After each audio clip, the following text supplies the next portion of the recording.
भारत और पाकिस्तान के युद्ध को लेकर डिब्रूगढ़ में मॉक ड्रिल किया गया। युद्ध में जनता के जीवन को सुरक्षित करने के लिए प्रशासन द्वारा अभ्यास किया गया। पहलगाम नरसंहार के बाद भारत पाकिस्तान के बीच बढ़ते तनाव को देखते हुए किसी भी समय युद्ध की आशंका को लेकर बुधवार को नागरिकों के सुरक्षा के लिए डिब्रूगढ़ में मॉक ड्रिल किया गया।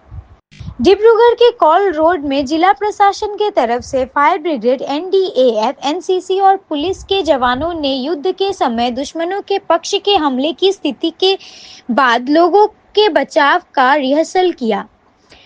अचानक आग पर फायर ब्रिगेड द्वारा आग पर काबू पाना, घायलों को पीठ पर लादकर एम्बुलेंस तक ले जाना, एनडीएएफ की टीम के तरफ से केमिकल युद्ध होने की स्थिति पर जांच करने का कौशल प्रदर्शित किया गया। इस मॉक ड्रिल को देखने के लिए लोगों में काफी उत्साह देखा गया। शाम 4 बजे से होने वाले मॉक ड्रिल में पहले से ही काफी संख्या में लोग जुटे रहे। मॉक ड्रिल का दृश्य देखने के लिए लोग इधर से उधर भागते रहे। 2 बार सायरन बजने के बाद एक्शन शुरू किया गया। हालात युद्ध में घायल होने और आग लगने की स्थिति पर ज्यादा जोर दिया गया। इस अवसर पर डिब्रूगढ़ जिला आयुक्त विक्रम कोइरी और पुलिस अधीक्षक एस रेड्डी उपस्थित होकर पूरे मॉक ड्रिल की जायजा किए। जिला आयुक्त विक्रम कोइरी ने कहा कि ऐसे कई जगहों पर मॉक ड्रिल करी जाएगी ताकि युद्ध के समय अपने आप को और अपने परिवारों की सुरक्षा कर सकें। इस दौरान लोगों में भारी जोश देखा गया। भारत माता की जय के नारे भी लगे। आज हम लोग डिब्रूगढ़ जिला में यहाँ पे मॉक ड्रिल एक आप देख रहे हैं स्टार्ट किया था। ये मॉक ड्रिल का मुख्य उद्देश्य ये है कि इमरजेंसी सिचुएशन में हम लोग कैसे हैंडल करना है। तो आप देख रहे हैं तो fire and emergency service, civil defence, home guard, SDRF, बहुत एजेंसीज है, पुलिस, डीडीएमए का स्टाफ, सब लोग यहाँ पे इकट्ठा हुए थे। तो जो हादसा होगा इन फ्यूचर अगर वही हम कैसे रिएक्ट करना है, कैसे इमरजेंसी सर्विसेज के साथ सबको रेस्क्यू करना है, कोई पैनिक नहीं होके एक प्रोटोकॉल के हिसाब से कैसे जाना है, ये एक एक्सपोजर दे रहे हैं। तो ये फ्यूचर में काफ़ी ऐसे करने का हम लोग सोच रहे हैं। एंड आज ये ड्रिल के थ्रू यहाँ पे टाउन में, भीड़ में, जहाँ मार्केट एरिया में कैसे रिएक्शन होगा, वैसे ही कुछ वाइटल इंस्टॉलेशंस और अलग अलग जगह पे कैसे होगा हम कंटिन्यूसली फ्यूचर में करेंगे। ये प्रिपेयरनेस चलेगा। कुछ हमारा रीइंफोर्समेंट करके, फोर्स के साथ डिस्कस करके हम लोग जो तरीका से कर सकेंगे वो कर लेंगे हम लोग। ठीक है, थैंक यू।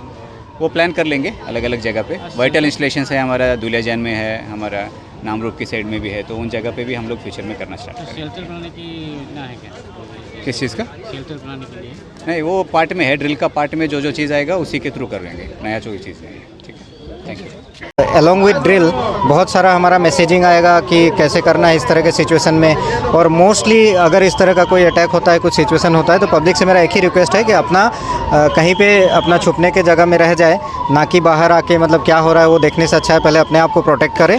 उसके बाद जब बाकी एजेंसीज अपना काम करेंगी, लेकिन जितने कम लोग बाहर आएंगे उतना एजेंसीज के लिए भी अच्छा होगा और उतना सपोर्ट करने के लिए सबको फ़ायदा होगा। और दूसरी बात यह है कि अगर कहीं पर डेमोलिशन या कुछ उस तरह का हो जाता है बिल्डिंग का, तो उसका रेस्क्यू ऑपरेशन में भी बेनिफिट होगा। अगर लोग अपने अपने घरों में रहें, अपना सेफ शेल्टर एक डिसीजन ले लें और वहाँ पे रहें, और उस तरह का बड़ा मेजर कुछ होने से हम लोग उन लोगों को, पब्लिक को भी अगर प्रीएम्प्ट हम लोगों को इन्फॉर्मेशन मिलता है तो हम लोग शिफ्टिंग का भी उस टाइम प्लानिंग करेंगे। लेकिन मेरा अनुरोध यही है कि कोऑपरेट करें और जितना हो सके अपने घर के अंदर रहें। विभिन्न डिफरेंट एजेंसीज जो हमारे हैं, फायर ब्रिगेड से लेकर civil defence and all other agencies, वो सारे लोग यहाँ पे हैं। और आज पहली बार है, इसीलिए पब्लिक को भी थोड़ा सा कम समझ में आ रहा है, बट धीरे धीरे इसीलिए हम लोग प्रैक्टिस या ड्रिल इसीलिए करते हैं ताकि पब्लिक को समझ में आए कि एक्चुअल जब होगा तब क्या करना है।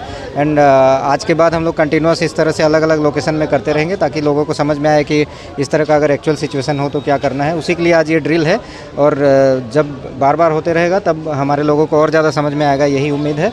और सबसे मैं कोऑपरेशन चाहूँगा कि सभी जो पब्लिक है, जो भी हमारे लोग हैं और जो भी जितनी सारी एजेंसीज हैं, सब लोग मिल के, क्योंकि अगर कहीं से ऐसा कुछ हमारे ऊपर कुछ हमला होता है या कुछ इस तरह का सिचुएशन होता है तो सब साथ में मिल के हम लोग को उसके साथ डील करना है। यही आशा करता हूँ, अनुरोध करता हूँ सभी से कि हमें कोऑपरेट करें। Thank you.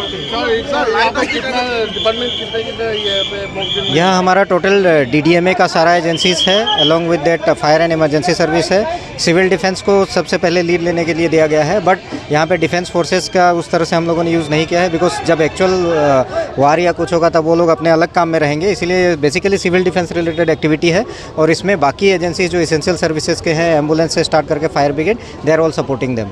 चलिए अनाउंसमेंट लगातार नहीं हो रहा, मालूम नहीं पड़ा कि कहाँ क्या हो रहा है ऐसा। नहीं, अभी जैसे अनाउंसमेंट शुरू में उन लोगों ने कर दिया था, उसके बाद अभी सभी लोग जो इश्यूज हो रहे हैं, पब्लिक एक्चुअली वो देखने के लिए बाहर आ गए हैं, लेकिन एक्चुअल सिनेरियो में उन लोगों को अपने घर के अंदर रहना चाहिए, वही है, तो वो बाकी सब कर लेंगे। अभी आ रहा है, हमें थोड़ा साइड दे।